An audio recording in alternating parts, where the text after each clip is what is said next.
Alors, je vais t'expliquer aujourd'hui un type de problème qui est un peu particulier parce que les inconnus que tu vas établir comparativement à l'équation que tu vas tu vas créer pour pouvoir résoudre ton problème, il y a peut-être des petits ajouts à faire. Donc, je t'explique comment procéder.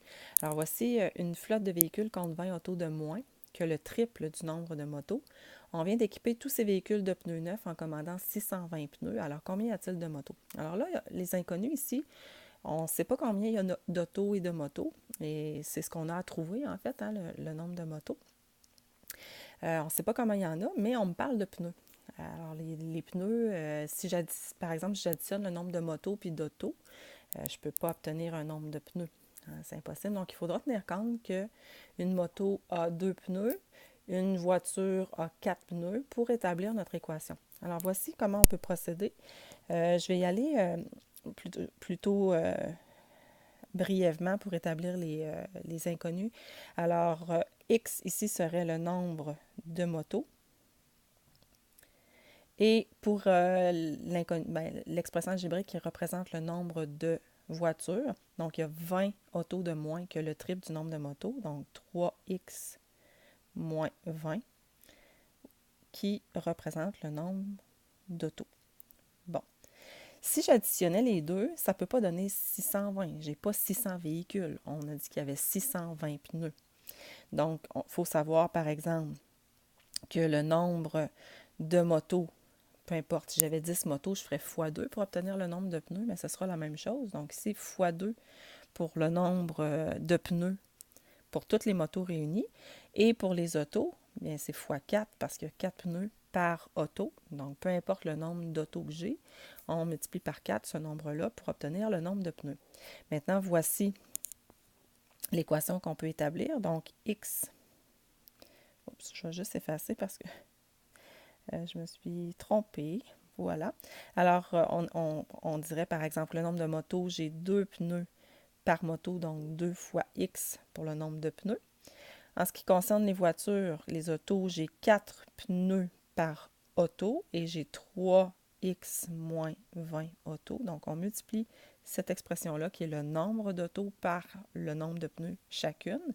Et ça, c'est égal à 620. Là, ça a plus de bon sens. Donc là, je viens de multiplier ensemble, je viens d'additionner ensemble le nombre de pneus de chacun des véhicules et ça peut me donner 620. Voici maintenant, je dois faire la distributivité ici. 2x plus 12x moins 80 égale 620. On rassemble les termes semblables avant d'effectuer la résolution. Donc ici, j'ai 14x moins 80 égale 620. Principe de la balance, donc j'additionne 80 ici des deux côtés. Je me retrouve avec 14x égale 700.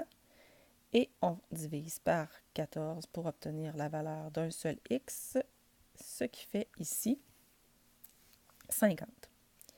Qu'est-ce que je viens de trouver? Alors, le x représente le nombre de motos selon ce qu'on a établi au départ. Donc, x, c'est le nombre de motos. La question, c'est combien y a-t-il de motos? Donc, on vient de trouver la réponse. Donc, il y a 50 motos. Voici la réponse à ce problème.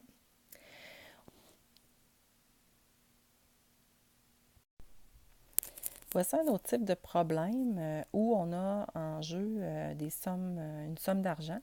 Donc, Madame Gamache regarde le contenu de sa tirelire. Elle y compte au total 71 pièces de 10 cents et de 25 cents.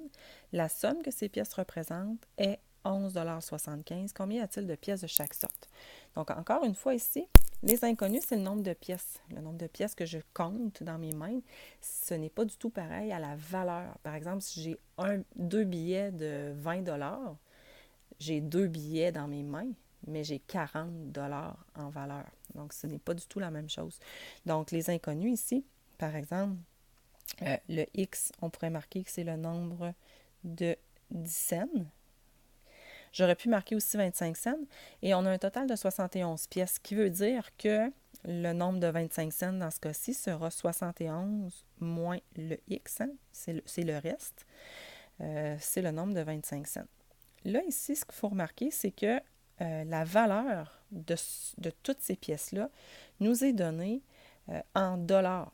Alors que là, je viens d'écrire la notation avec des cents, donc il faudra l'écrire correctement. Ce qui veut dire, par exemple, que quand on parle de 10 sous, on va parler de 10 centièmes de dollar. Hein? Oups, 10 centièmes de dollar. Et pour les 25 sous, ça sera 25 centièmes d'un dollar. Donc, on va l'écrire comme ça à la place. Quand je dois faire mon équation, maintenant, il faut que j'utilise la valeur. Je ne peux pas additionner x plus 71 moins x qui est égal à 11,75. Je ne peux pas additionner un nombre de pièces et que ça soit égal à une valeur en dollars. Donc, chacun des 10 sous, chacun des x 10 sous que j'ai dans la tirelire vaut 10 centièmes de dollar. Donc, je vais multiplier par la valeur. Donc, je peux mettre 10, là, mais j'aurais pu mettre 0,1 seulement aussi.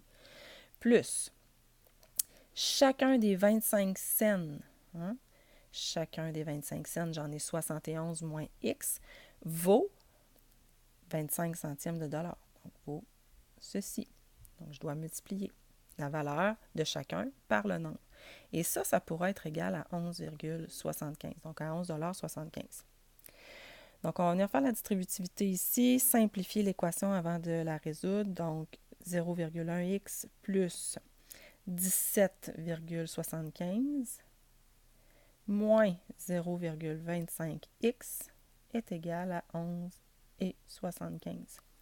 Si on met les termes semblables ensemble maintenant, donc on obtient ici moins 0,15. On ne s'inquiète pas du négatif.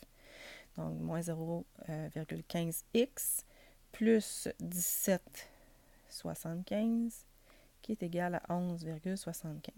On enlève le 17,75 ici, des deux côtés, principe de la balance, et on se retrouve avec 0,15x qui égale moins 6. Vous voyez un négatif de chaque côté, ce qui fait en sorte que lorsqu'on divise pour avoir la valeur d'un seul x, donc je divise par moins 0,15 des deux côtés, j'aurai un nombre positif de pièces. Ça donne un nombre négatif, ça ne pourrait pas marcher.